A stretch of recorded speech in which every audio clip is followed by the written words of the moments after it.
Good morning. I would like to call the Joint Subcommittee on K-12 Higher Ed CIP to order. Welcome to everybody joining us here in the committee room in Carson City, and also those joining us in video conference in the new Nevada State hearing rooms as well in Las Vegas. I'm Senator Marilyn Dondero Loop, and I'll be chairing the Joint Subcommittee today. And will the Secretary please call the roll? Assemblymember Howdegi. Here. Assemblymember Hafen. Assemblymember Koenig. Assemblymember Monroe Moreno. Here. Assemblymember O'Neill. Here. Assemblymember Torres Fawcett. Here. Assemblymember Yeager. Here. Senator Buck. Here. Senator Cannizzaro. Senator Scheibel. Senator Stone. Assemblymember Bacchus. Present. Chair Dondero Loop. Here, and please mark those not here present as they arrive. We have several members out presenting bills, so they will be joining us shortly. So going through some housekeeping rules. First, I would like to remind all the committee members and members of the public to please turn off or mute your electronic devices. And second, for those providing testimony today, please make sure you state and spell your name. And if you have a card, hand it to the secretary. Lastly, if you're presenting public comment at the end, please remember also to sign in on the sign-in sheet. And once again, state and spell your name for the record. Today, we will be hearing 5 budgets from the Nevada Department of Education.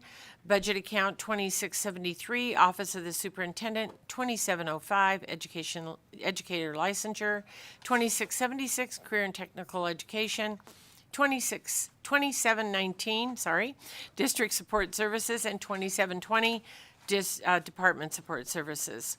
So I'm not sure who is going to start. I am assuming maybe Deputy Megan Peterson might be coming to the table, but if the rest of the Department of Ed needs to join you, we welcome all of them. So, and I would like to thank you for all you do before you start, and please begin when you're ready.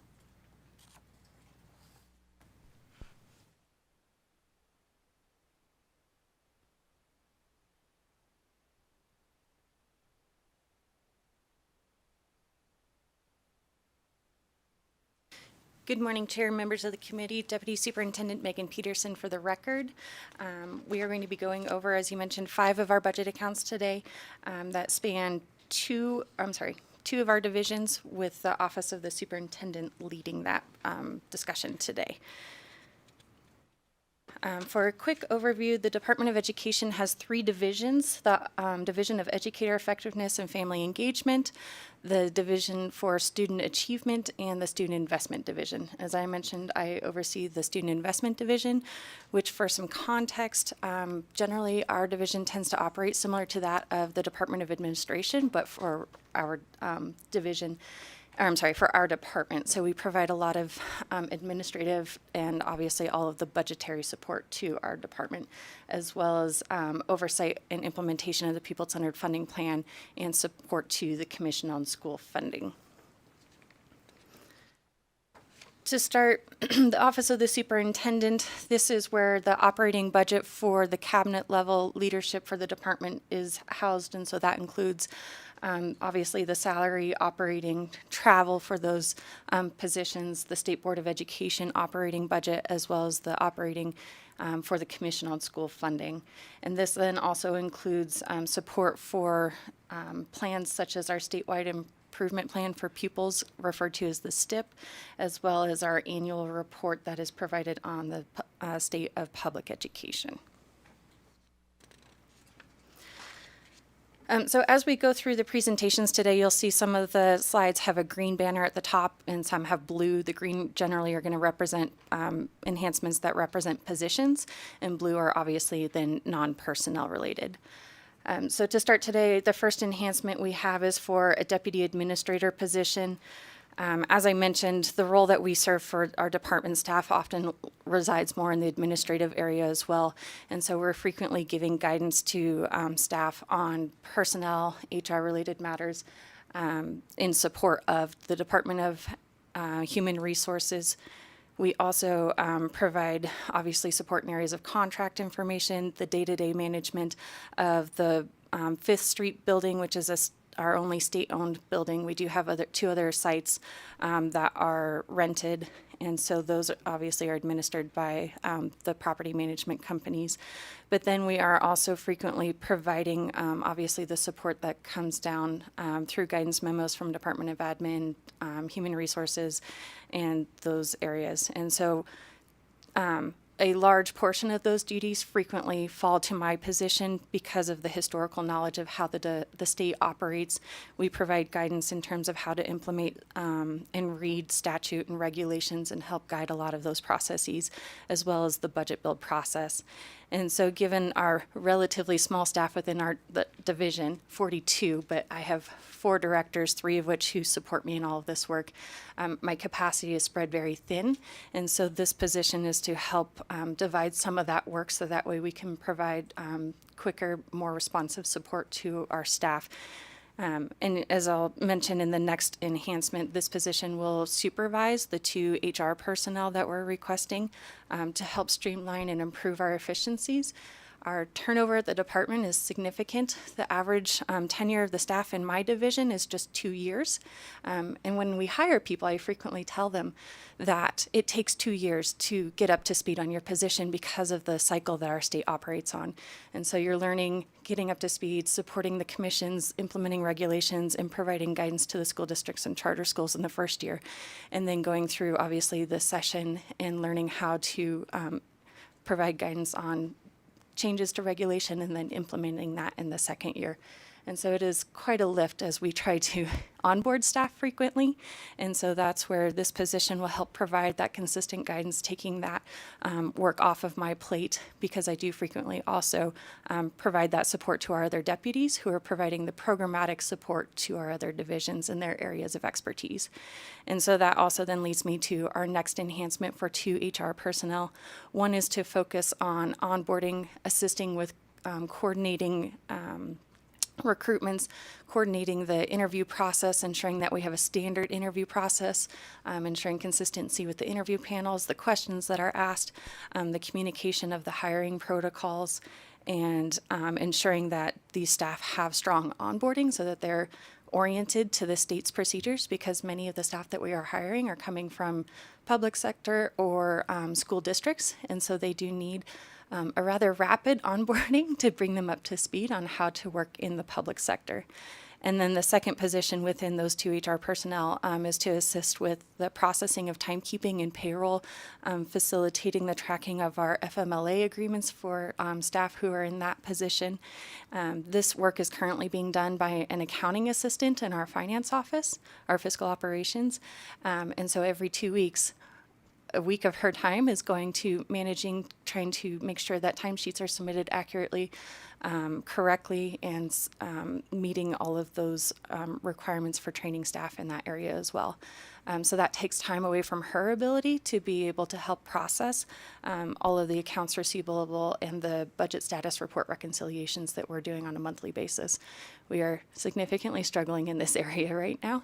And so the combination of these 3 positions are to help facilitate our operations in that area, so that way we can make sure we're giving sufficient budgetary, contract, and building supports to our staff, making sure we have a safe and clean building as well. And then the next position is for a budget analyst 3. This position is requested for our Office of People-Centered Funding. They are the team, there are just 2 of them, a state education funding manager and a state education funding specialist. This position would take on the day-to-day duties of managing the People-Centered Funding Plan payments.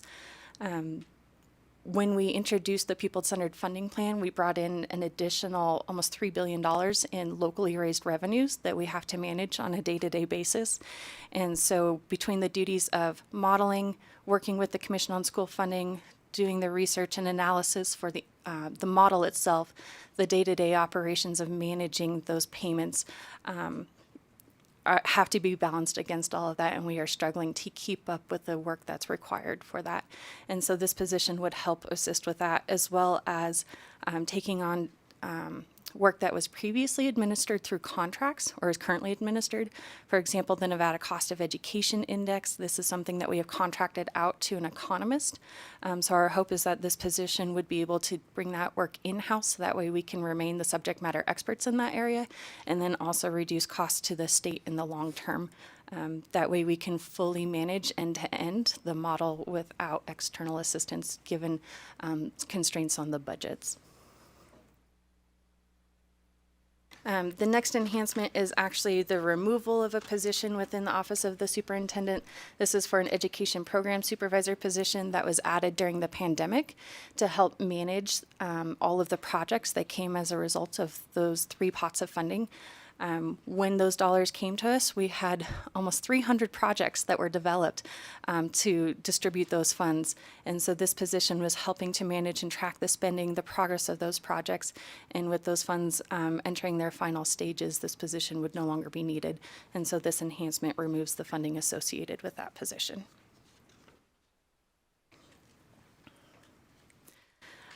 So as I mentioned, transitioning to blue titled slides now, these enhancements represent more of an operating side for the department. And so the first enhancement represents funding associated with Zoom, Smartsheet licenses, and Page Freezer, which is an IT tool that we use. These funds were previously utilized or provided by the ESSER funding. And so as those funds are expiring, we're now asking to add them as part of our standard operating budget. The second enhancement is for a survey platform known as Thought Exchange. This was a tool that the department used most recently with the State Board of Education as we reviewed and analyzed the impacts of school start times. This tool has services above and beyond a standard platform like SurveyMonkey, in that it provides in-depth survey services that provide a collaborative environment where the participants can actually see the feedback from other participants that can then provide more engagement and thought as part of that process.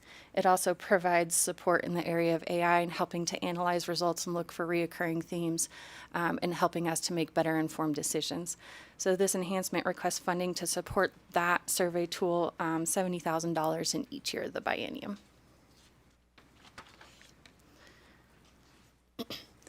The next enhancement represents an equity activity that we took within the department to rebalance the allocation of the rent within our non-state-owned buildings. And so you'll see this enhancement occurring across several of the other budget accounts as part of that initiative across the department to rebalance that portfolio. And so with the new positions and how it balanced out, we are looking to add $40,000 to this budget account to support that reallocation. And then additionally, during the biennium, we did some analysis and learned that many of our state board members are utilizing their personal accounts to engage with us as part of their State Board of Education activities, which, as we may know, is probably not the most appropriate thing. And so we've requested funding in order to provide them state-provided emails to separate their segregation of duties, and so this enhancement represents funding to support that. The next enhancement is to request funding to support our Department of Education website. This is the main website that the public sees when they search for the Department of Education, and provides them information about the boards that we are staffing and the meetings, information about our offices and the programs that we provide. And so we began hosting our website this biennium, and this funding is to support the costs of operating that website. We have over 1,000 sites managed within that one site, and so that was taking resources away from the other sites that were like the Nevada Report Card that were funded under the existing contracts. So we did need to expand those services to host these additional pages, and this funding represents the continued support for those. And then the next decision unit is for licenses within the Google workspace. Many of our districts, all actually except for Washoe County, utilize Google. And so because of the safety requirements within the state, we're not able to engage with them through the Teams platform. And this has resulted in some people trying to use personal emails in order to utilize the same platform for consistency of sharing, because the districts don't have access to the Teams environment where we would have OneDrive or something like that. And the files that we engage with them frequently exceed the limit that can go through an email. So the Google licenses allow us to engage with them on the same platform that they're using, ensure safety protocols within the cybersecurity realm, and improve our communications with those. And so this funding is representative of the cost to continue that engagement with them.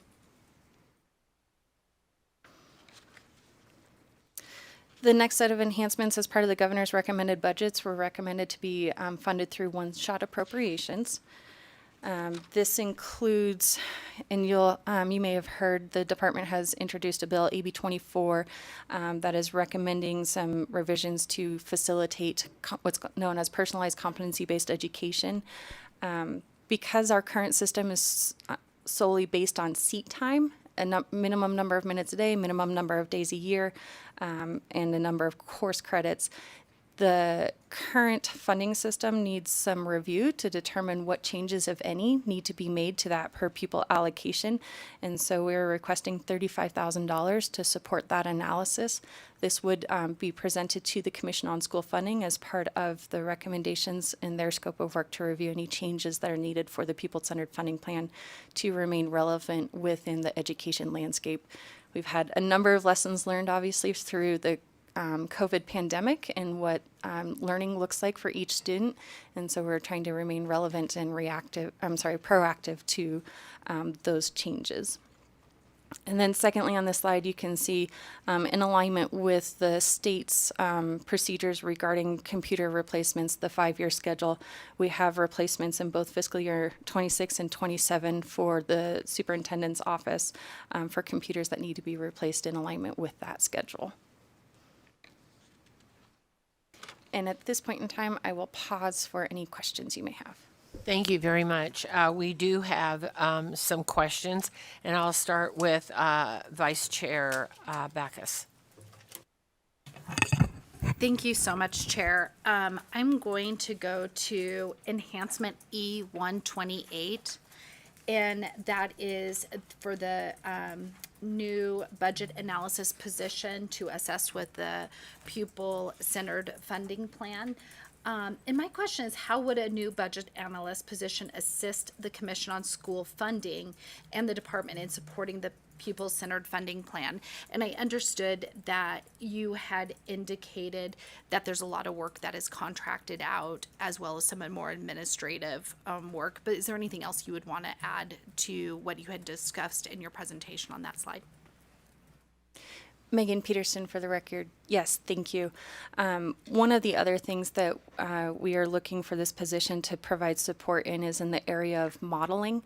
As we go through with the Commission on School Funding and work through questions that they have during the course of our work, frequently we are struggling to balance the responsibilities of managing open meeting law, providing the technical assistance, working with our subject matter experts, and the modeling takes significant time that we're not able to necessarily do at a level at which would meet the needs of the commission. So I say that in terms of they have to get really clear on the number of model scenarios that they would like us to model, because we don't have the capacity to necessarily model every time they would like to see what an impact would look like.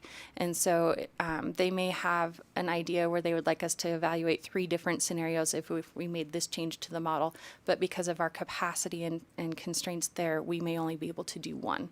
And so this position would help us to do that modeling more real time. I will use the example of the attendance area adjustment that was reviewed this last session. We weren't really able to incorporate that into the model until it was in October and November, which was pretty late in the year, because we needed to understand what the final recommendation was, just because we have such limited capacity to do that at this point in time. So the position would help with that. Thank you for that additional information. And Chair, I have 2 questions on this position as well. Thank you so much. So if this was approved, I understand that there's about like $1 million spent on an outside contractor that is kind of helping with all of this work. how would the new budget analysis position reduce or eliminate the department's reliance on the contract subject matter expert? But it sounds like from your prior response that you're still going to need some assistance with the contract subject matter expert. Megan Peterson for the record. So this position, as I mentioned earlier, areas such as the Nevada Cost of Education Index, which is a regression analysis, and our hope is that areas such as the tax law analysis, the 10-year plan to try and achieve optimal funding, we would like to bring those activities in-house so that way we again have the subject matter expertise to understand the entire ecosystem that we're working within. So this position would assist with that. Areas where we would still likely need contracts with subject matter expertise are things like I mentioned earlier with the competency-based learning, best practices across other states of what are the other things that they're incorporating, the analysis, for example, with the reports and the number of them and where we can find opportunities for alignment. Those would be areas that we would still probably look for subject matter expertise. But our hope with this position is to focus more on the revenue, the tax side of it, and the modeling side. And as I mentioned, kind of the day-to-day management of the cash flow within the payments themselves. And I think through your responses has answered this other question. Because of all of the other duties that this position would be doing, it's not just necessarily needing someone to like do the Nevada Cost of Education Index analysis or analysis that aren't really going to be required until down the road per the Commission on School Funding Plans recommendation. And so it sounds, and unless you have anything else you want to add to what that budget analysis position is going to do, I think you kind of really wrapped up and very comprehensively explain things that they would be and why they are needed in addition to the two positions. So with that, Chair, I'm done with my questions. Thank you very much. I believe Assemblymember Torres Fawcett has some questions. Thank you, Chair, and thank you so much for being with us today. My questions are around budget item E300. You talked a little bit about the need for the personnel technicians, and I'm wondering if you could address some of the challenges that the department is currently facing in regard to the human resource related duties and how it was determined that 2 personnel technicians would be needed to address these issues. Megan Peterson for the record. So I'll start with the recruitment, the onboarding side of it. That was the personnel technician 3. Because the duties currently for recruitment are housed within each office and then within each supervisor, as our staff are reaching out and trying to engage with DHRN through recruitments, the timing of the information as it's changing at that level provides confusion within our staff because it's constantly evolving. And so one administrative assistant, for example, who may be trying to facilitate a recruitment gets information from DHRM. Then a couple days later, it may change and it's being heard from a different administrative assistant in another office. And so what we're trying to do is to have one point of contact within the Department of Education that can work with with DHRM. So that way we have a single point of contact that can then share that information out across the department. Historically, and this is another thing that we have as one of our enhancements in budget account 2720, is that we have experienced where this creates a lot of confusion and time and effort then to norm on who heard what and when. And so we're trying to streamline and, consolidate these efforts within the department so that way we have one person who can be the go-to and translate and interpret the information that's received from the other agencies. And then the second position that was requested as part of this, I believe, is the personnel technician 2. As I mentioned, that position is to alleviate the workload that's on our accounting assistant 3 position, who's responsible and acts as our payroll clerk, approves the timesheets, makes sure that they're all submitted in accordance with the requirements in supporting that workload. Thank you. And I think it's actually opposite, but nonetheless, you address the questions, because I think the personnel technician 2 is addressing the onboarding issues, and then the personnel technician 3 is addressing like the HR services. But I think you still got to the root of my question. So my next question is, why is the department requesting that these human resource positions be placed within the Office of Superintendent rather than the Department of Support Services budget account, where the costs are shared across the various budget accounts? Megan Peterson for the record. Is a two-part response. The first being that given the responsibilities of the positions and the level of responsibility or authority that we want them to represent to the agency, housing it within the Office of the Superintendent ensured that they had the appropriate line of reporting to the superintendent and speaking from her perspective. And then secondly, and we would have to do the analysis, and this is ongoing analysis that we're constantly trying to evaluate.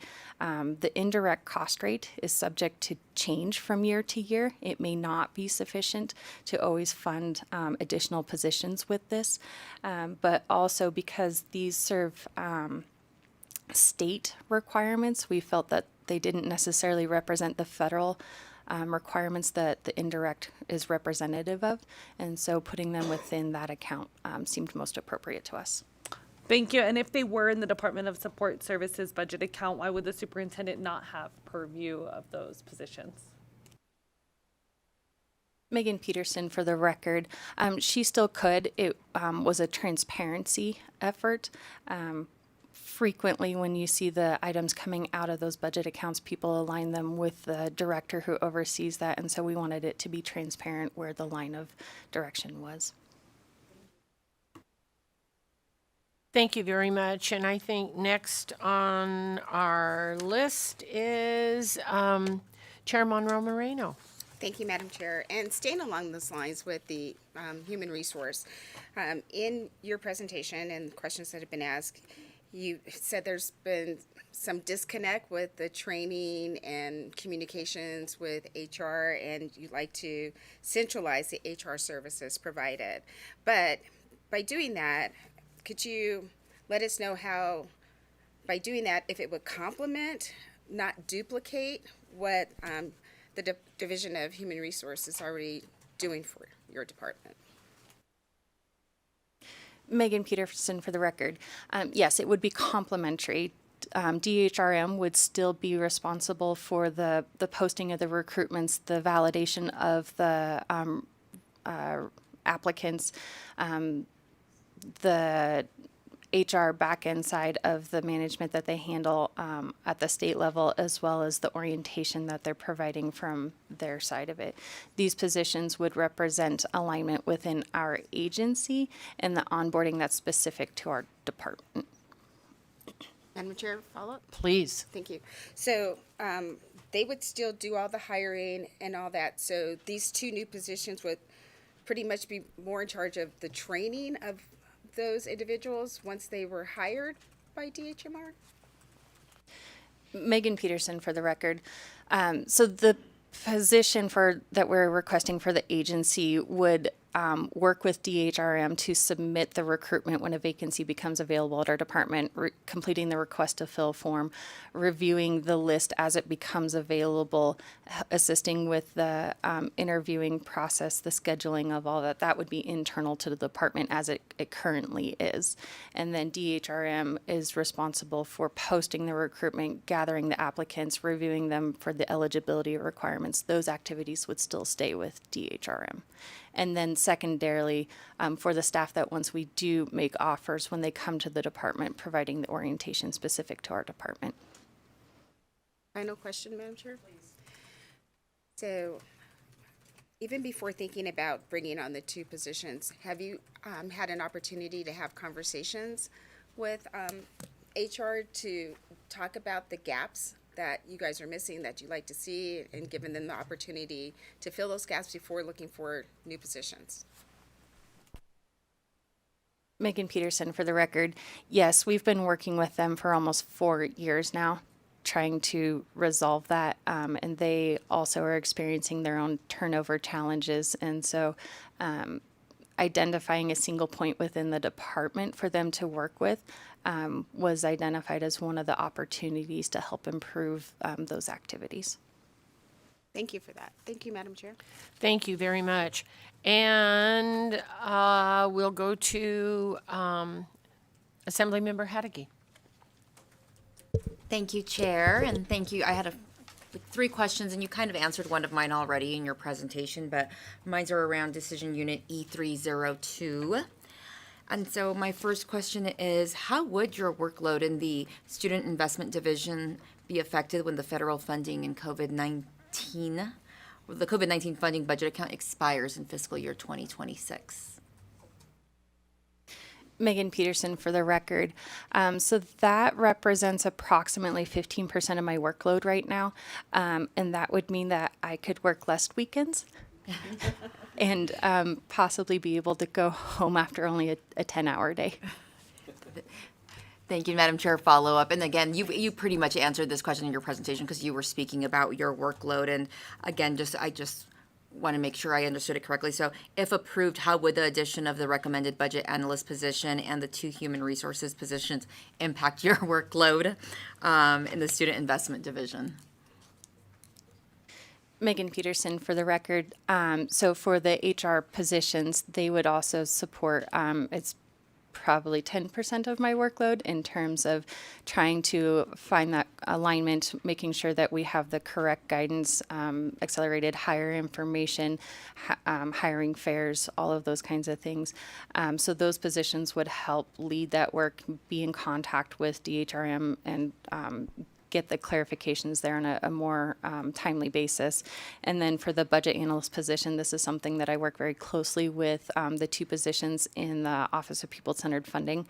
And so because that position would be able to take on and be the expert in that area, that would probably take another 15% off of my workload over the biennium. Get you home in time for dinner. Yes. And then just one last question, Madam Chair. Yes.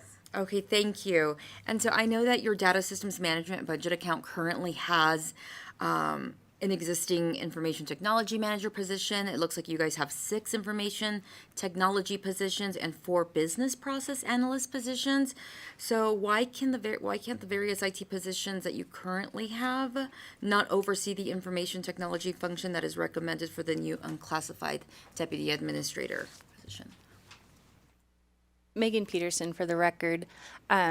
So at some point, all of the work that those staff do does require approval and alignment within the department activities. And so that is something, again, that I oversee and work with our other deputies to manage. So this position would help ensure the oversight of those day-to-day implications, making sure that we have the continuity across our agency. Okay. Thank you, Madam Chair. Thank you. And I think I'll jump in right here with a couple questions.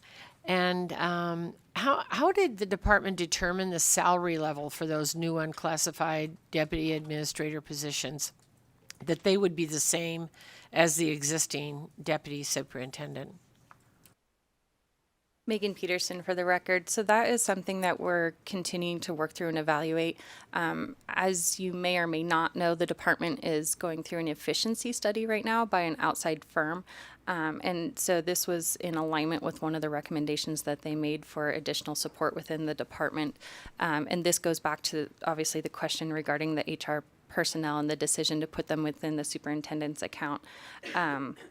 So it's a question of the level of authority that this position is needed to have in making sure that there was equity in pay with the level of responsibility. So then why is the NDE not recommending spreading the various duties of that proposed newer unclassified deputy among the 5 existing unclassified positions? Megan Peterson for the record. The other positions, much like myself, are at their level of capacity as well. The other two deputies provide the programmatic support to the school districts and the charter schools. And so their area of expertise and the scope of their work exceeds the ability for this additional work. And it is something that we have struggled with. We have tried to address it with ourselves, including weekly meetings between the three of us to try and balance the workload, and we are just not making any progress. I appreciate that. All right, we will jump over to Vice Chair Backus.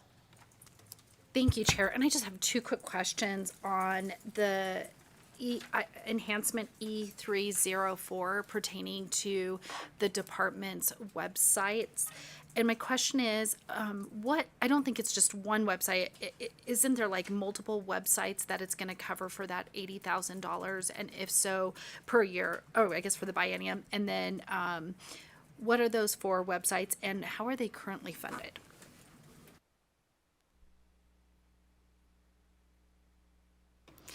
Megan Peterson, for the record. So this partially goes back to where we have an existing contract that had to be expanded, where it is supporting other sites such as the Nevada report card, where the growth model information is housed. And so this one is specific to the department's main page, where the public is directed when they're reaching us. And because of the number of sites housed within that, every office has an individual site. Then we have a site that represents grant opportunities, the Commission on School Funding, where all of the expenditure reports are hosted. So this represents the funding associated with managing that piece of it. And then how are they currently being funded? My apologies, Megan Peterson, for the record. They are funded through general fund within I believe it's budget account 2697. Thank you for that. And Chair, I just have one more follow-up question with respect to that. How does the $80,000 recommended for website hosting fees in the Office of the Superintendent budget account relate to expenditure authority within the ANLAR contract? I'm not sure if that was kind of what you were referring to in the Data Systems Management budget.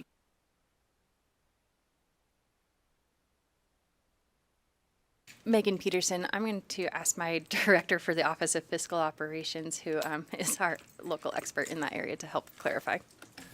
Good morning, Celeste Arnold for the record. I'm the Administrative Services Officer 3, Director of Fiscal Operations for the Department of Education. In answer to your question, Assemblywoman Backus, it is actually it would be a separate agreement with ANLAR, separate from the contract that currently housed within budget account 2716. Sorry. In working with our IT team, it was determined that the agreement needed to be separate to separate the work, so to speak. And just to clarify, because it kind of sounded like this contract was expanding certain work. I understand. I just want to make sure I understand that there's like a clear delineation between these two budget accounts. And so, for example, when we're looking at like the site that has the Nevada Growth Model website, that's going to be now solely in this budget category and not still back in the 2616. I think there was, excuse me, Celeste Arnold for the record, I think there was a miscommunication. The site you referenced will stay, the growth model will stay with 2716 because it's tied to our assessments work. The department's website will be a separate animal all on its own. 2673.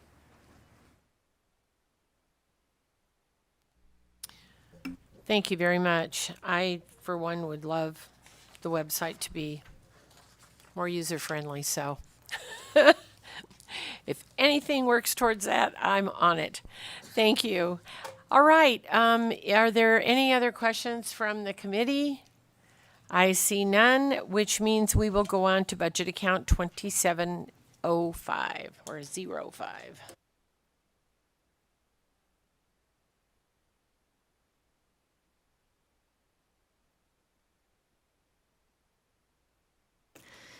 Megan Peterson for the record. Budget account 2705 represents a fee-funded account, 100% fee-funded. And this funding supports what's known as the Commission on Professional Standards in Education for our educator licensure area, and also includes the operating for the fingerprinting and background checks that are performed for people who are applying for licenses within our state, and then also provides for the online portal for application and licensure, OPAL. This is where we house and maintain the information on the licenses that are provided to teaching staff in our state. Again, sticking with our theme, this green slide represents a request for a Program Officer 3 position to assist with overseeing day-to-day operations for the technical licensing process. This position will directly supervise licensing staff and respond to the high-level customer service requests that we get as people are applying for licenses, and ensure that applications are reviewed and issued accurately and efficiently. These are what we see as some of our most critical areas and staff, because they are supporting getting teachers into classrooms. And so we are looking to minimize any of the barriers for people to get into the rooms and teach the children. This position is needed because of current capacity levels. Without the position, we've experienced longer approval times. So currently we've been around 30 days. We'd like to get that down to 2 weeks because that can impact a person's application within a school district to be offered a position. If they can't get the license, then they're not able to be offered employment. And so we're trying to improve these processes as quickly as possible so we can get people into the classroom. The next enhancement is funding for membership to an interstate teacher mobility conference and includes travel for that conference. This is a new compact that was initiated through legislation passed last session, Senate Bill 442. And this membership assists with allowing licensing reciprocity across sistering jurisdictions. And without this enhancement, we would have to withdraw our membership from that compact. The next enhancement, again, is for addition of Smartsheet licenses. This is a system that the department has started utilizing to try and modernize the way that we collect data from the various groups that we work with, but as well as managing our projects on a day-to-day basis. And then the last enhancement, as I mentioned, continuing from the first budget account, the reallocation with our spacing in non-state owned buildings. This would add $3,000 of expenses in each year of the biennium to reallocate the office spacing. Next are our one-shot appropriations for this budget account, and again, this is for computer replacement equipment based on the 5-year replacement schedule. $3,432 in each year of the biennium for computers. And that concludes the enhancements for this budget account. Thank you very much.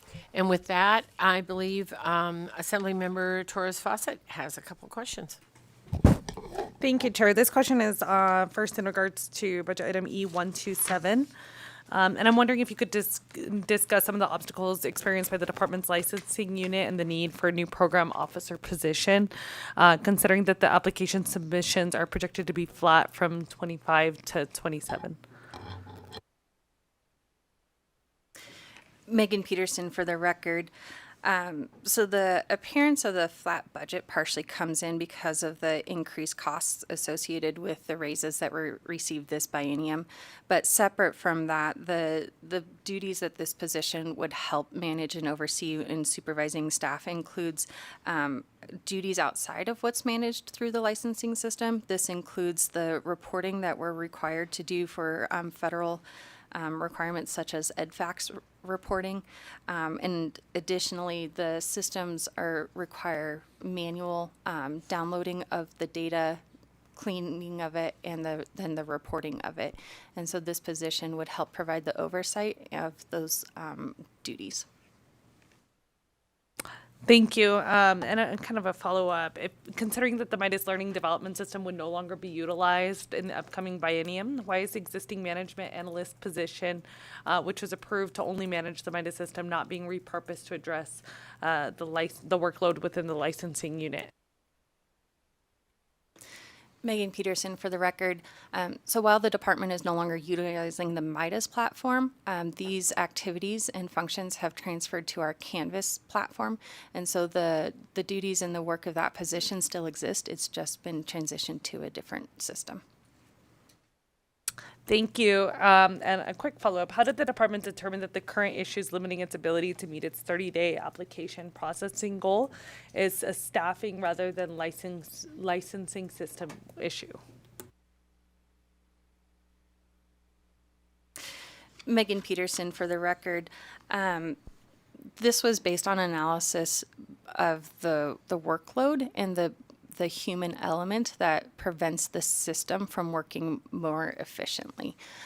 So the system can only work as fast as the input from the staff. And so we did analyze and identify that this was the result of questions from staff not being able to move forward without additional guidance to be able to push the process through. And so that's where we resulted in the request for this position. Okay, would you repeat something for me? I heard you say it, but I didn't get the whole sentence. When you said that you weren't using the Midas platform anymore, and Megan Peterson for the record. In place of the Midas platform, we are now using the Canvas learning platform. It provided better support and representation or results based on the type of okay, thank you. I just sort of needed clarification on that. All right, I believe Vice Chair Backus has a question. I do, and it's kind of a little off script, so bear with me on this one. With respect to this being a fee-funded account and the amount of reserves, operating reserves are kind of decreasing with some of these expenses, we have an understanding that the department's going to need a new licensing system. And with respect to that, I think maybe a work program or something may come up down the road. But we're curious, how does the department plan to fund that new licensing system? Megan Peterson for the record. We are currently in discussion with the Governor's Finance Office and how to move forward with that. I do anticipate that a budget amendment will be forthcoming, and we are looking at alternative options in terms of existing enhancements to help balance that. We appreciate that. And then just two questions, because it sounds like this licensing system is important. But it does seem like there has been like a short life for this system. I believe it's only 7 years old. And I guess in the world of government systems, that's new. So what lessons were learned from like selecting and implementing from the old licensing system that's going to be applied to the new licensing system? And also, can you explain what the ramifications are if you don't get off that old licensing system? Megan Peterson for the record. I'd like to call our Director of Educator Licensure, who's in Las Vegas, to the table so that way he can provide that information for you. And his name is Jeff Brisky. Good morning, Mr. Brisky. Please go ahead when you're ready. Good morning, Chair Dundara-Lube, Jeff Brisky, and members of the committee. Jeff Brisky, NDE for the record. I'm the Educator Licensure Director for the Department of Education. Thank you for the question. The challenges that we're facing with our current licensing system are several. With the more detailed reports that is required out of this licensing system, it is, and I know it sounds new, but it's actually quite old in tech world. We've had this since 2017, and as Deputy Peterson had explained, the queries, when we run them, we're not getting the data that we actually need out of it. And so we have to do manual downloads. transfer them to Excel, and then, of course, put those all together manually in the format that's needed for those reports. Additionally, you may remember a few years ago, the system completely crashed.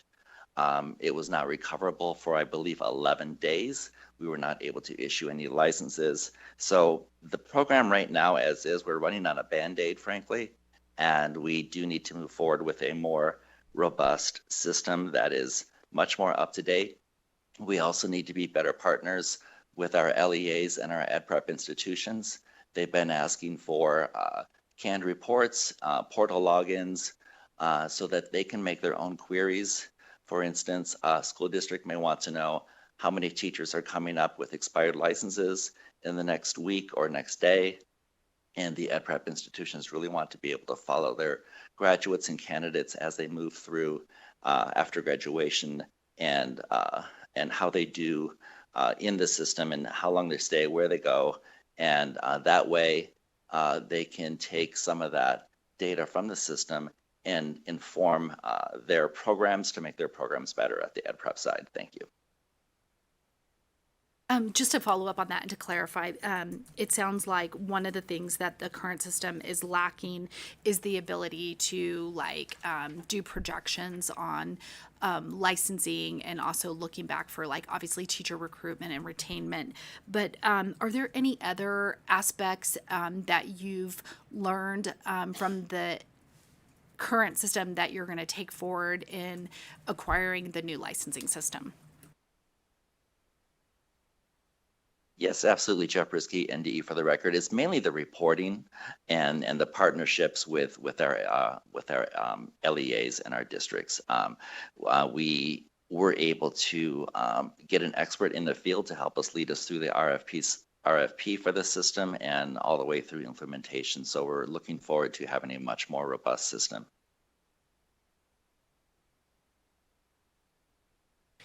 Thank you very much. Just to follow up to that, what is the system you're using now, and what will the new system be? Jeff Brisky, ND for the record. Are you looking for the name of the vendor? Yes. Are you still using? I mean, I may be dating myself. Opal. Yeah, Opal is actually our name, Online Portal for Application and Licensure. It's also the state gem, as many of you know. That's where we got the name from. That is our system, our name. We currently have a vendor. It's called InLumen. And our new vendor, I'm not sure if I'm allowed to say because the contract isn't signed yet. It's okay if you can't. It's okay. Yeah. I was just curious. All righty. Thank you very much. Any other questions on this particular item? Okay, seeing none. Thank you, Mr. Brisky. Stay tuned. We never know when we need you. And we will go on to budget account 2676.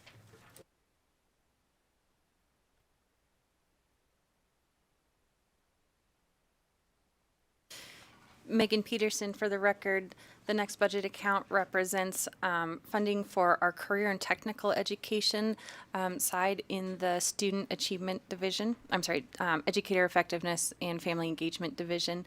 And this provides administration for programs like the Perkins federal grant, as well as funding for our other CTE programs that align economic and workforce development priorities within the state. The first set of enhancements represent, again, operating functions for us in the area of Zoom and Smartsheet licenses. The next enhancement, again, represents the reallocation of the rent schedule for non-state-owned buildings. Additionally, we had positions that did not have phone lines through the pandemic, not being in the office. These positions did not have phones, but with the return to work requirement, we are trying to realign our operating and get them phones to utilize in their office.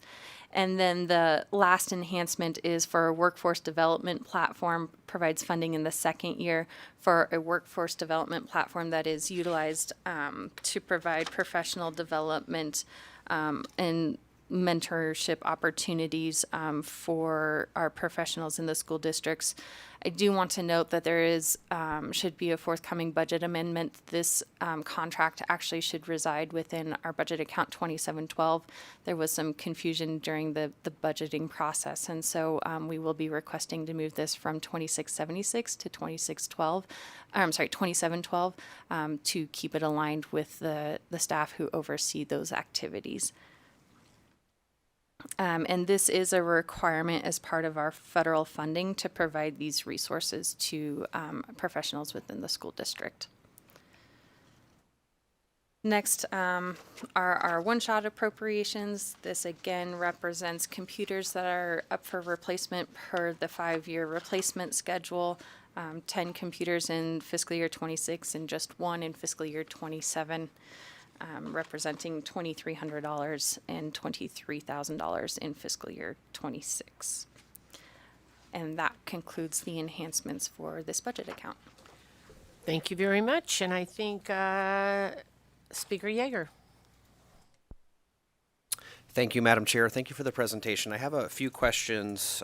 You might have covered this, I wasn't sure, but I was taking a look at the general fund appropriations in this account, and I noticed that there is a proposed increase, which increases the state's ongoing maintenance of effort in future fiscal years for the Carl D. Perkins grant. Now, you did note that something is going to be moved to 2712, so I guess I wanted to ask, are the general fund appropriations in this budget account going to be increasing, and if so, why are we doing that given the maintenance of effort requirements?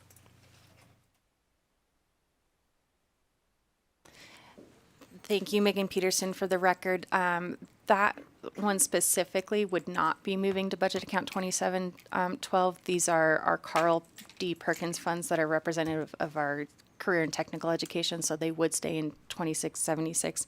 But regarding those increased costs, I'm going to ask my Director of Fiscal Operations to provide the background on that. Good morning, Celeste Arnold for the record. As we built out the budget accounts for 2676, there were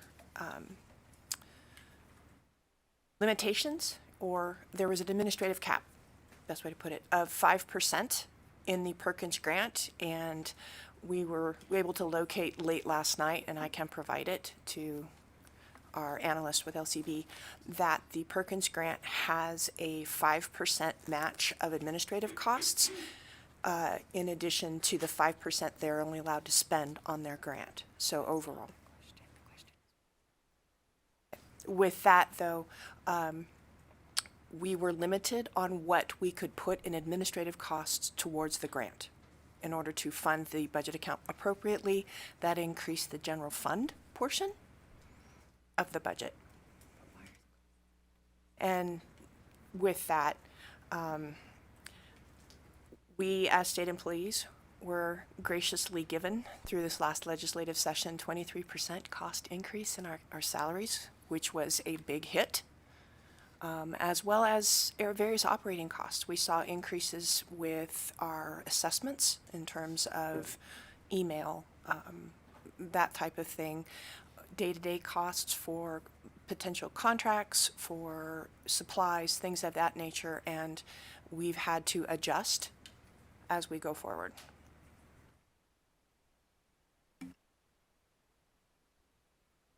Could I ask a follow-up, Chair? I think what I heard you say is there are increased costs that essentially need to be baked into the general fund portion of this account, which I think makes sense, but I'm always concerned about resetting the bar on the maintenance of effort levels, because of course that's going to mean future legislatures are going to have to maintain that as well. Not saying it's not worthwhile, but just something for this committee to consider. So maybe if you could just flesh out a little bit more, because the subcommittee, of course, is going to have to consider whether to increase the general fund appropriation as recommended in the governor's budget, or whether to keep the general fund appropriation at the same levels they were previously, which would be $893,000. $893,195. So could you just give me a little bit more information about why the subcommittee should increase the general fund appropriation and not keep the same that we had last interim. You talked about a few of those items, but if you could just flesh those out a little bit more in terms of what the impact would be on the department. Megan Peterson for the record. So because of the administrative cap that can be charged at the federal level to the grant, if this enhancement were not to be improved, then we would have to reduce costs elsewhere, possibly in terms of services to the school districts as a result.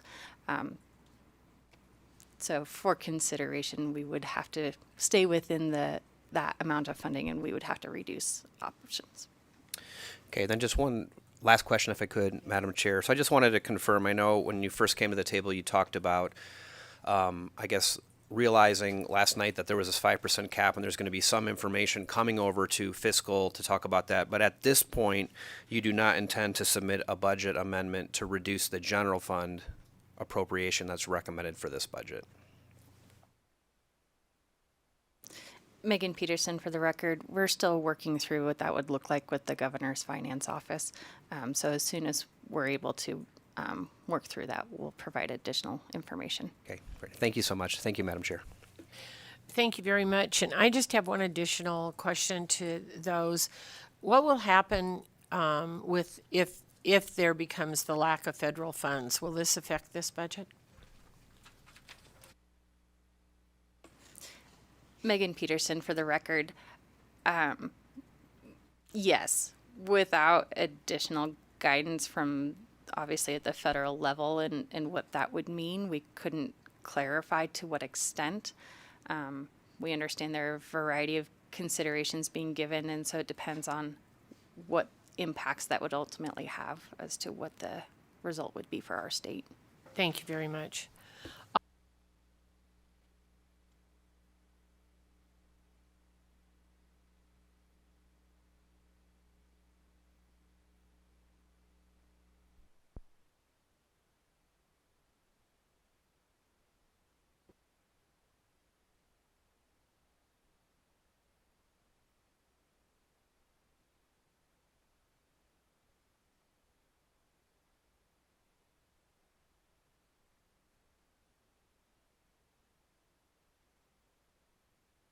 Okay, I think we've got everybody in the right places. So we will go to budget account 2719. Please go ahead. Megan Peterson for the record. Budget account 2719 provides operating for 2 offices within the Student Investment Division. This includes our Office for District Support Services and the Office of Division Compliant. The Office of District Support Services currently is responsible for oversight and administration of the financial side of subgrants. So reviewing the budgets that are submitted by our subrecipients, assuring alignment with the chart of accounts, and the monthly processing of reimbursement requests for those, as well as the monthly processing of the pupil-centered funding plan payments and our federal and state expenditure reporting. Additionally, within the Office of Division Compliant, we have things such as the class size reduction reporting, annual school calendar approval process, financial subrecipient monitoring, risk assessments, and auditing functions. Issued an audit of school districts last year, and as one of those findings, they had asked us to evaluate our auditing process and make recommendations to improve that. So as part of that work, we have revamped the methodology that we are using to audit our school districts and charter schools, and identified opportunities to drive a more equitable audit of those districts. As it currently stands, at least in our larger districts, we're effectively auditing somewhere around 3 to 6% of the schools or students within those populations, and we're trying to come to more of a median level of auditing, somewhere around 10%, and so these positions would help with that. Additionally, since 2011, we've added an additional 49 charter schools, with 5 more slated to open in fiscal year 26. We also have 2 cities that have been authorized to become charter school authorizers, and they are anticipated to bring on 2 schools each in fiscal year 26, with the opportunity to open new schools in 27. So these positions would assist us with meeting the increased workload of monitoring and providing accurate counts for our pupil-centered funding plan payments. The next enhancement, again, is representative of the non-state owned. So with that 10%, how did you determine that the 3 additional auditors would be needed to meet that increased enrollment with that 10%? How was that determined? Megan Peterson for the record. That was based on the current workload statistics of our staff and what we estimate to be the ability to, based on their workload, to achieve that level. So just a quick follow-up? So currently, you're auditing less than 10%, so this 10% would bring on additional workload for, so that would justify the new staff. Megan Peterson for the record. Yes, it's not a consistent 10% across everyone. For example, in a district that may only have 3 schools, when we audit 1 school, obviously that automatically puts us at a 30% threshold. But this is trying to normalize that and increase that in areas of the larger districts like Washoe and Clark County, with the additional charter schools that are coming on board. Thank you, Madam Chair. Thank you. All right, any additional questions on this budget item?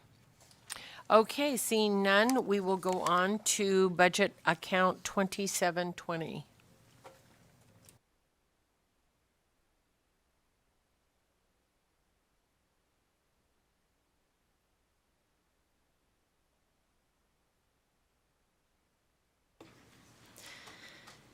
Megan Peterson for the record. Budget account 2720 is known as Department Support Services within the Nevada Executive Budget System, or NEBS. We have referred to this as our Office of Fiscal Operations. They provide, as I mentioned earlier, support in the area of our budget analysis. That's where we have our work programs managed, the budget reconciliations, and then our accounts payable team processing all of our invoices that are received either through the request for reimbursement for grants, the pupil-centered funding plan payments, or any of the contract and purchase orders that we process. And this is also where our contract unit resides, along with a few of our IT services. In the meeting now. I'm sorry for the interruption. We lost Las Vegas for just a minute. No problem. Megan Peterson for the record. The first enhancement request is for a Management Analyst 3 position. As I mentioned previously, we have been taking efforts to try and centralize some of the functions within our department to provide better efficiency, timeliness, and implementation of those. And so this position is for our contracts unit. We were provided a Management Analyst 2 during the last session, and as that position has grown and that person has cleaned up a lot of the work, we've identified that there's an additional need for technical support to our program directors when doing the request for proposal process, helping them work through what type of contract to use, whether it's a memorandum of understanding, an interlocal agreement, whether it can be serviced through a master service agreement, providing the guidance and support of what kind of information needs to be included in the request for proposals, and guiding them through the RFP process. So this position is intended to support that level of guidance and technical assistance to our department staff, whereas the other 2 positions within this unit are responsible for managing the declining balances, making sure that we have sufficient budget realized funding on hand to manage those, providing the support for managing the statement of services from vendors when they're submitting invoices for payment. And so that work would continue to lie with those positions, and this position would give the additional higher level technical assistance and guidance and support to our directors as they navigate the contracting process. Many of our staff, again, come from school districts and are not familiar with state procurement procedures. And so we are trying to centralize those functions so that way they can better focus their efforts externally with the school districts and students that they're supporting on the day-to-day basis. The next enhancement, again, continues the adjustments resulting from the rent reallocation. You'll see that this represents a negative adjustment for this account, but that is because of the budgeting functions and the fact that this is indirect supported, so it does not represent a general fund obligation, and so it's an accounting function that you see it's represented as a negative. The next enhancement is for life and safety equipment and materials. With the return to full-time work in the office, many of the first aid supplies, AED equipment, and safety procedures that had been in place prior to the pandemic had expired. And so we are renewing our efforts to ensure that we have a safe environment for our staff to come to work.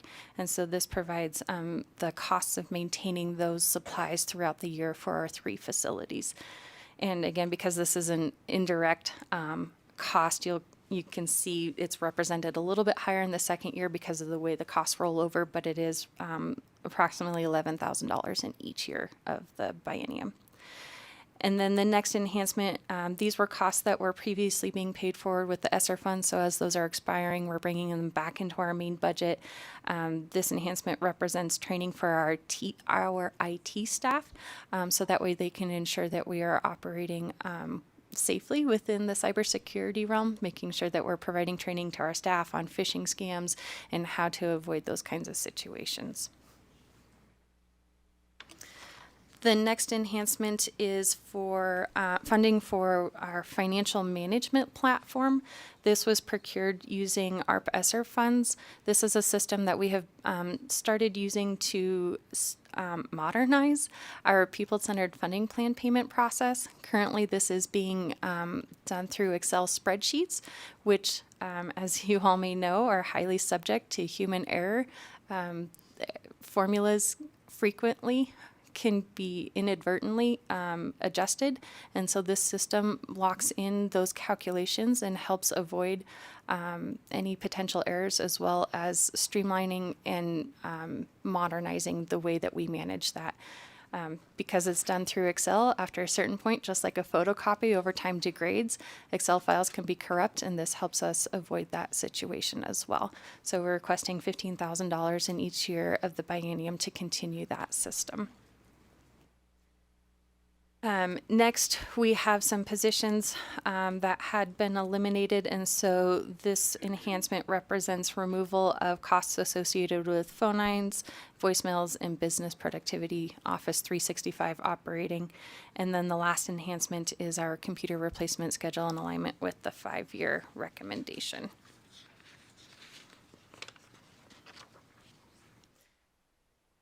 The next enhancement represents costs associated with software licenses for our IT staff.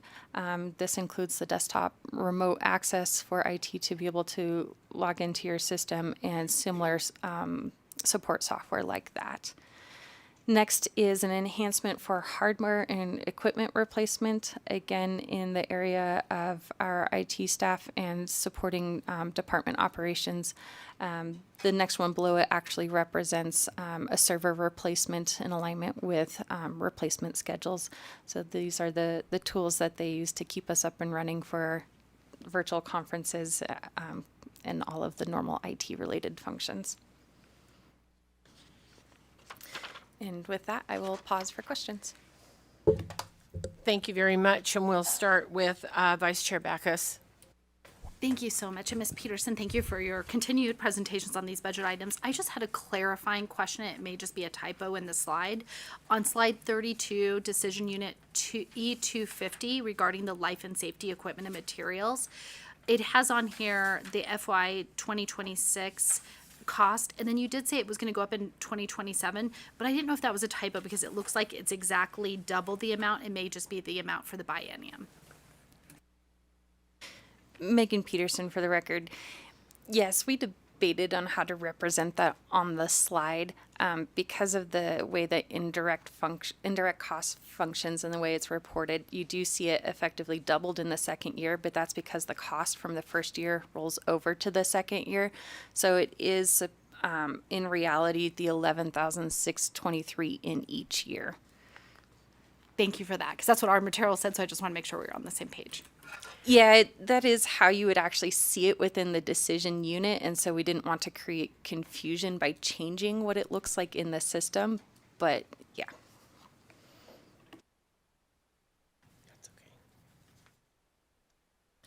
Okay, thank you very much. And with that, we'll go to Assemblymember Hadagi. Thank you, Madam Chair. And I have questions on the indirect cost allocation and reimbursement revenue. I know from the information we received, according to the department, the methodology you used to calculate the indirect cost allocation reimbursement remains unchanged and follows the simplified method,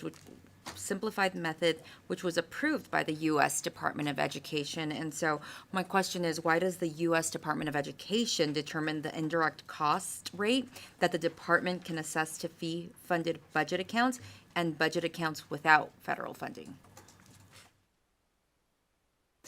Megan Peterson for the record.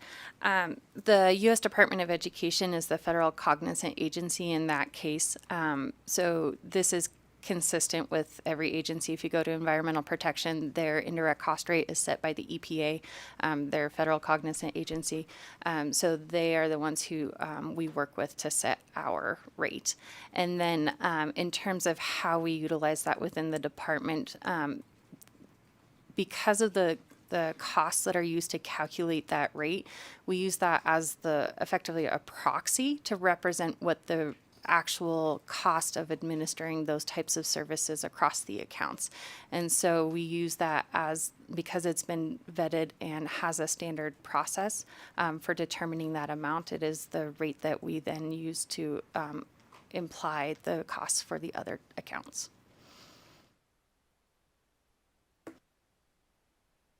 Okay, and I know that there are two types of indirect costs, the restricted and unrestricted. How does the department ensure federal grants received by the department with an administrative cap lower than the 8.9% and then the 24.5% indirect cost allocation rates do not exceed their administrative cap amount?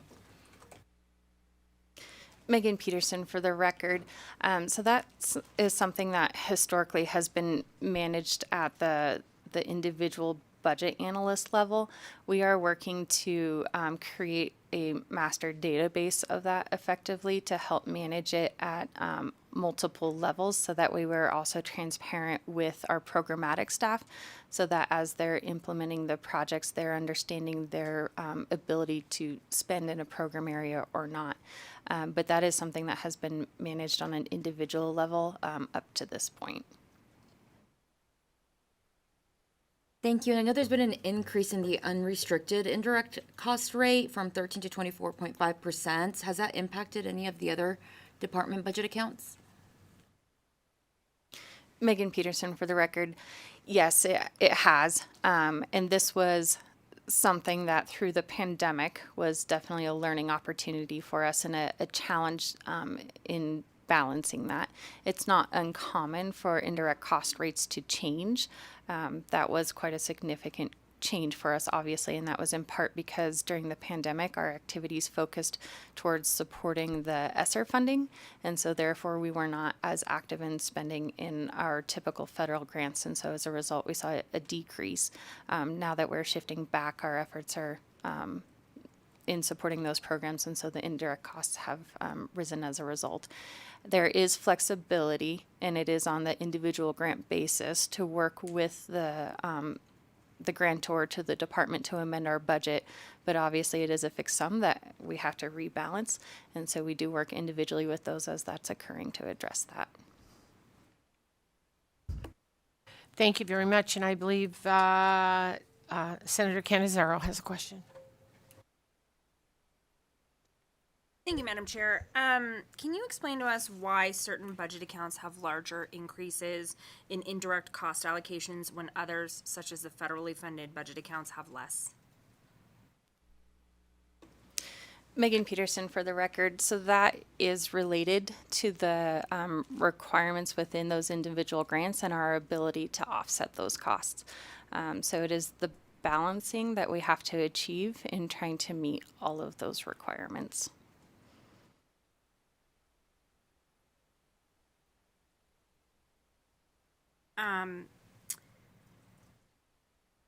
So I think that there is what we received in the governor's recommended budget is that the cost allocation reimbursement revenue doesn't reflect accurate amounts. And so can you talk to us about how the department would ensure other contributing budget accounts are not adversely affected by the unrestricted indirect cost assessments imposed on them for collection by this budget account?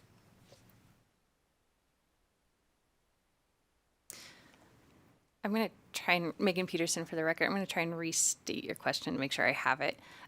So because we've been going through and updating these based on the new rates, how do we ensure that we are staying within the available rates within those budgets? Is that the question? Am I understanding correctly?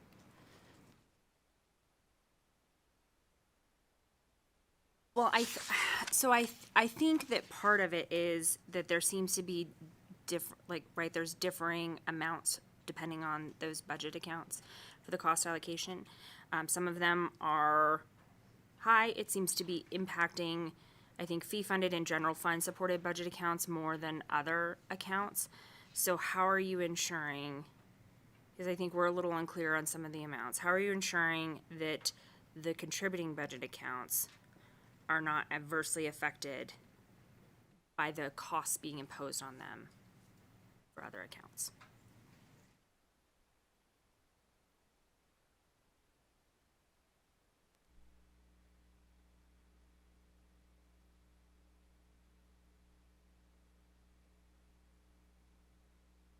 Megan Peterson for the record. Thank you for your patience. I want to make sure we're clear. So this is an activity that we have to undertake on an account by account and almost an expense by expense basis to make sure that we are not over obligating effectively is what that results in. And so there is a high-level standard approach that we apply initially within the budgeting process. And this also relates back to, especially within the fee-funded accounts, right? Like if there is the raise that we experienced in this last biennium, how does that interact then with their ability to raise those revenues in comparison to the indirect rate that's established, because we still provide indirect supports to those. And so it is a balancing activity that we go through on a monthly basis to make sure that as we're posting those expenses that we don't overdraw an account. That is also where over this last biennium we have come back and requested contingency funds for those salary raises to help offset those costs. But it is part of the day-to-day work that we have to try to balance and make sure that we're not creating deficits.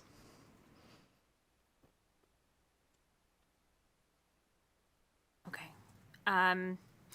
We may need to do some follow-up because I don't know if we're not speaking the same question, and I don't know if that's answering what I'm trying to get at.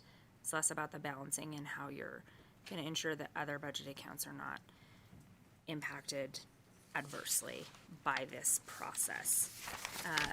So we may need to do some follow-up there because I don't know if that answered that question exactly. I do have some additional questions with respect to the reserve amounts that you have. So why is the department requesting an increase in the operating reserves from 180 days to 365 days of expenditures? I believe that we had been that previously there had been some discussion that the 180 days of expenditures for the reserve amount would be sufficient, but what we have here are sort of, I think, what amounts to 365 days on average each year of the biennium. So why is there an increase in those operating reserves? Celeste Arnold for the record. As we were doing our analysis, what that reserve funds is basically our operating budget for the next fiscal year. Given the increases we've seen in our personnel costs and other things as we've encountered them, day-to-day expenses and so on, it was determined that having a year's worth of available cash to balance forward to the next year to continue to operate, because as our education landscape is changing, there is no guarantee that we could continue to collect what was needed in that 180 days for us to continue to operate as an office. Okay, thank you. How does the governor's recommended indirect cost allocation consider the administrative funding limits imposed for certain federal grants? Celeste Arnold for the record. Let me make sure I'm answering the question as asked. You're asking, can you repeat that one more time? Didn't quite process well. Absolutely. So how does the governor's recommended indirect cost allocation consider the administrative funding limits imposed for certain federal grants? Celeste Arnold for the record. The way that the current calculation is set up, a grant is either restricted or unrestricted. And the way that then is the rate is imposed on that particular grant or funding source to the pool is how it's calculated in. And we take into consideration, if a grant is expiring, we reflect that in our calculation. So that particular budget account would not be tapped for additional sources if the funding is not available.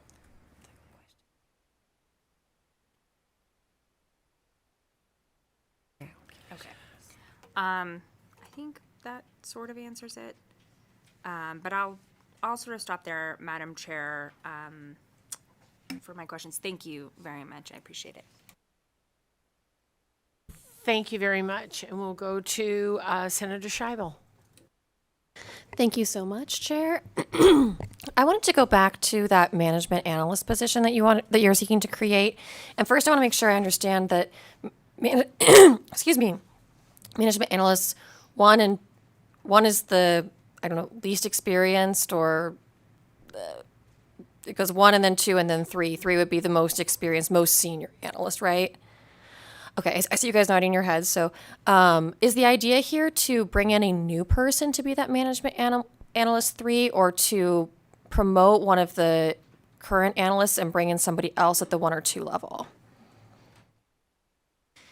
Megan Peterson for the record, and I do want to back up and give a little more clarity too. So the 1, 2, and 3 are also representative of the scope of responsibility that position oversees. And so within our current structure, the management analyst 1 is responsible for managing the declining balance logs that we maintain to make sure that we don't overexpend on a contract if a vendor were to submit an invoice that exceeded that, and making sure we're staying in alignment. And so they're managing all of that day-to-day work. And then the management analyst 2 that we currently have is providing support in the areas of also coordinating and making sure that we have the appropriate staff prepped and ready for participation at Board of Examiners meetings when a contract is ready for approval. They're working with the purchasing office to make sure that we've got all the right materials, that the RFP is, the scope of work is written out, all of the development of that work. And then also, that one just went right out of my head. I'm sorry. They are also providing, like I mentioned, that technical assistance to our directors. So the intent is to bring in a new position, and through the recruitment process, it may be determined, and if the person who's in the management analyst 2 position would want to apply, that they may be the best candidate for that position. But the intent for the new position is to provide the subject matter expertise to our directors and program staff in navigating the contract process, which includes the nuances of the most appropriate type of contract for the situation that they're trying to achieve, whether it's a memorandum of understanding, an interlocal agreement, the standard procurement process. So that position has a higher level skill set required for that level of expertise, and then providing the guidance through that contract process. So the intent is to bring in an additional position to provide that extra level of responsibility, and it also then gives our staff a promotion opportunity within that system, because we do frequently within our fiscal team lose staff to competing agencies because we don't have the ability to offer promotion opportunities. Okay, so I think I kind of understand now the role of the 3 different analysts. And so can you be a little bit more specific about what the issues are that the district is, or that the department is currently facing, that will be solved by bringing in this additional management analyst 3? Megan Peterson, because of the responsibilities in working with state purchasing and trying to navigate and streamline the process for procuring contracts, because they can take a significant amount of time, we're looking to add that additional level of expertise, someone who can work directly with the program staff without trying to burden the purchasing department with, is this the best approach? Is this the best approach? How do we go through this process? We're trying to put that back on the front side with the department so we can answer those questions more timely, so that way we can get the supports in place that we need quicker.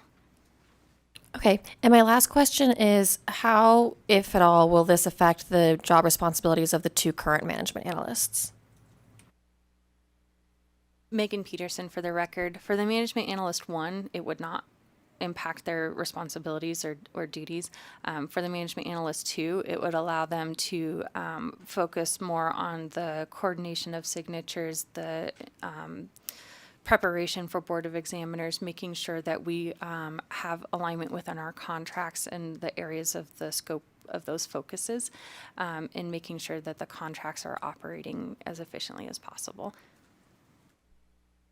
Okay, thank you. Thank you very much. Any additional questions on this particular budget item?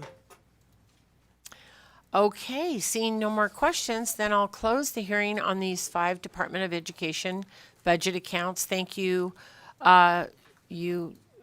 Deputy Peterson and your team for being here today. I appreciate your time and expertise. And with that, we'll go on to our last agenda item, which is public comment. We'll start here in Carson City. Is there anyone who would like to make public comment? We'll go to Las Vegas. Anybody in Las Vegas? Seeing none, we'll go to the phone lines. If you're calling in online for the public comment period, please dial 888-475-4499. When prompted for the meeting ID, please enter 884-5569-8355 and then press pound. When prompted for participant ID, please press pound. And AVH, when you're ready. Thank you, Chair. If you would like to provide public comment today, please press *9 or raise hand in the Zoom app to take your place in the queue.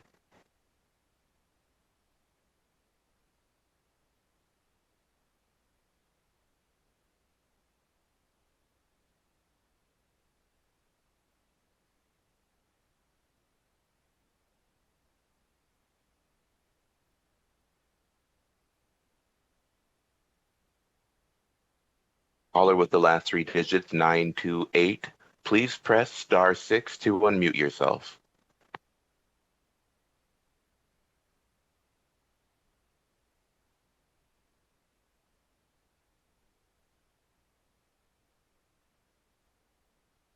Hello, everyone. Good morning, representatives on the committee. My name is Dr. Joshua Hartzog, and I serve as the Director of Career and Technical Education for the Washoe County School District.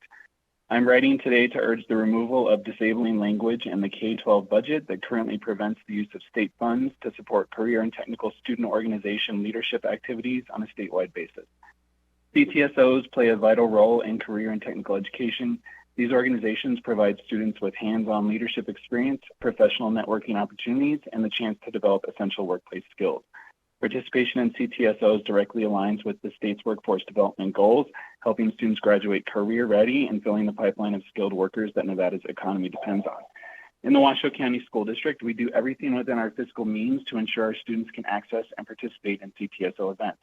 However, the current budget language limits our ability to fully support student participation across the state.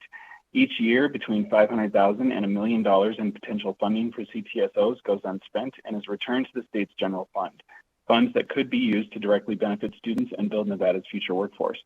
Removing this disabling language would not only ensure these funds are used as intended, but would also create equitable opportunities for students statewide to engage in leadership development, technical skill competitions, and career training. I respectfully urge the committee to take action and remove the restricting language to allow for full support of CTSOs across Nevada. If there is a need for more information as to the importance of CTSOs and how we support them in the Washoe County School District, I can be reached at jhartzog@washowschools.net. Thank you for your time and consideration. Thank you very much. Next caller, please. There are no further callers to provide public comment at this time. Thank you very much. So with that, that completes our agenda today. I want to thank everyone for being here. Tomorrow morning, we will have General Government Joint Subcommittee meetings starting promptly at 8. There is no Human Services Joint Subcommittee. So if you're on that subcommittee, you get the morning off. Hooray, hooray. This meeting is adjourned.